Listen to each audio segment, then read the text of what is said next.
ছাত্র আন্দোলনে এই মঠের বাজারে ছাত্র জনতা এই ফ্যাসিস্টদের বিরুদ্ধে যুদ্ধ করতে গিয়ে রক্ত দিয়েছে, নির্যাতনের শিকার হয়েছে।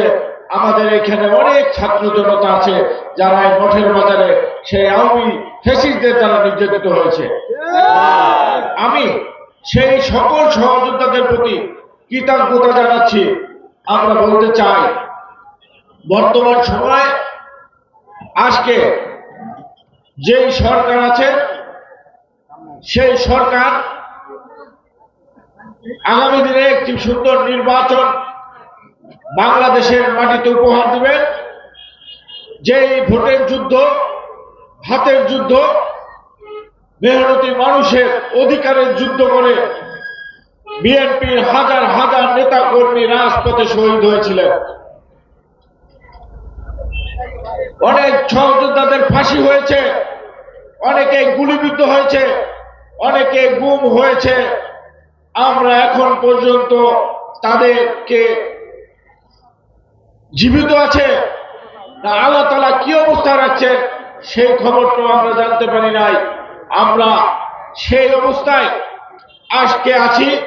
শুধু সুন্দর একটি নির্বাচন, আগামী দিনে বাংলাদেশের মানুষ একটি ভালো নির্বাচন আসবে, একটি ভোট দেওয়ার অধিকার পাবে এবং বাংলাদেশে একটি গণতান্ত্রিক সরকার প্রতিষ্ঠিত হবে। সেই অপেক্ষায়, সেই যুদ্ধে আমরা তো নির্লিপ্ত ছিলাম। এই যে 16 বছর এই দেশের প্রান্তিক জনপদ থেকে মহানগর রাজপথ পর্যন্ত গুম, খুন, লুটতরাজ, দুর্নীতি করে এই দেশকে একটি তলাবিহীন ঝুড়িতে রূপান্তরিত করে এই দেশ থেকে লক্ষ লক্ষ কোটি টাকা বিদেশে পাচার করে হাজার হাজার মানুষকে খুন করে তাদের রক্তের উপরে দাঁড়িয়ে মায়ের বুক খালি করে পিতার বুক থেকে সন্তানকে ছিনিয়ে এনে বাবাকে না পেয়ে তার 5 বছরের সন্তানকে জেলে ধরে এনে সে নির্মমতার পরিচয় দিয়েছে। আজ 16 বছর অবৈধভাবে মসনদ দখল করে থাকার পরেও আজ কি তারা এদেশে আছে? আছে? জোরে বলেন আছে? আজ কিন্তু তারা এখানে নেই। আর কতদিনে ফিরে আসবে তার কি কোনো নিশ্চয়তা আছে?